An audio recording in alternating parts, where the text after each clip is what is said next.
Hi friends, welcome back to our channel. ఈరోజు మన వీడియోలో special recipe simple and tasty వెల్లుల్లి నిలవ పచ్చడి. ఇంట్లో కూరలు ఏం లేకపోయినా కూడా ఈ ఒక్క పచ్చడితో మొత్తం అన్నం అంతా తినేయచ్చు, అంత టేస్టీగా ఉంటుంది.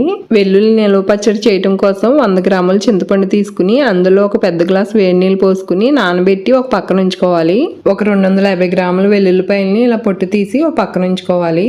మనం ముందుగా నానబెట్టి ఉంచుకున్న చింతపండుని బాగా పిసికి ఇలా స్ట్రైనర్ లో వేసుకుని వడగట్టి చింతపండు పేస్ట్ ని ఒక పక్కన ఉంచుకోవాలి. ఇప్పుడు గ్యాస్ ఆన్ చేసుకుని కడాయి పెట్టుకుని అందులో ఒక టేబుల్ స్పూన్ మెంతులు వేసుకుని లో ఫ్లేమ్ లో వాటిని కొద్దిగా ఫ్రై చేసుకోవాలి. అవి కొద్దిగా ఫ్రై అయిన తర్వాత 2 టేబుల్ స్పూన్ల ఆవాలు వేసుకుని రెండింటిని బాగా ఫ్రై చేసి ఒక గిన్నెలోకి తీసుకుని పక్కన ఉంచుకోవాలి. ఇప్పుడు అదే కడాయిలో ఒక 250 గ్రాములు వేరుశనగ నూనె పోసుకుని అది కొద్దిగా వేడైన తర్వాత మనం ముందుగా ఒలిచి ఉంచుకున్న వెల్లుల్లి రేకలను వేసి లో ఫ్లేమ్ లో ఒక 10 నిమిషాలు ఫ్రై చేసుకోవాలి. వెల్లుల్లి రేకల్ని ఎక్కువగా ఫ్రై చేయాల్సిన అవసరం లేదు. ఇలా వీడియోలో చూపిన విధంగా ఫ్రై చేసుకుని ఒక బౌల్లోకి తీసుకుని పక్కన ఉంచుకోవాలి. ఇప్పుడు ఇదే ఆయిల్లో మనం ముందుగా రెడీ చేసి ఉంచుకున్న చింతపండు పేస్ట్ వేసి ఇందులో 1/2 టీ స్పూన్ పసుపు, 30 గ్రాములు ఉప్పు వేసి మొత్తం బాగా కలిపి లో ఫ్లేమ్ లో కుక్ చేసుకోవాలి. ఇలా కదుపుతూ ఒక 10-15 నిమిషాలు ఉడికించిన తర్వాత ఇందులో మనం ముందుగా ఫ్రై చేసి ఉంచుకున్న వెల్లుల్లి రేకలను కూడా వేసి రెండింటిని బాగా కలిపి ఇంకొక 2 నిమిషాలు ఉడికించాలి.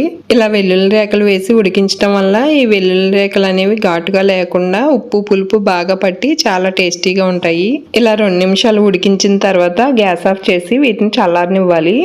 ఈలోగా మనం ముందుగా ఫ్రై చేసి ఉంచుకున్న ఆవాలు మెంతుల్ని మెత్తగా మిక్సీ పట్టుకుని ఓ పక్కన ఉంచుకోవాలి. మనం ఉడికించి ఉంచుకున్న చింతపండు మిశ్రమం పూర్తిగా చల్లారిన తర్వాత ఒక మిక్సింగ్ బౌల్లోకి తీసుకుని ఇందులో మనం మిక్సీ పట్టి ఉంచుకున్న ఆవాలు మెంతులు పొడి వేసుకుని ఒక 50 గ్రాముల కారం కూడా వేసి మొత్తం బాగా కలపాలి. ఇలా మొత్తం బాగా కలిపిన తర్వాత దీనిపైన మూత పెట్టి ఒక 3 రోజులు పక్కన ఉంచుకోవాలి.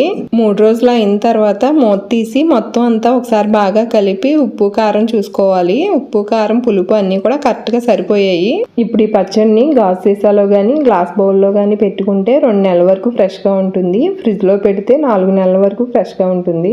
ఇంతే ఫ్రెండ్స్, ఇలా ఎంతో ఈజీగా వెల్లుల్లి నిలవ పచ్చడిని తయారు చేసుకోవచ్చు. మీరు కూడా ఒకసారి ట్రై చేయండి. టేస్ట్ అయితే చాలా బాగుంటుంది.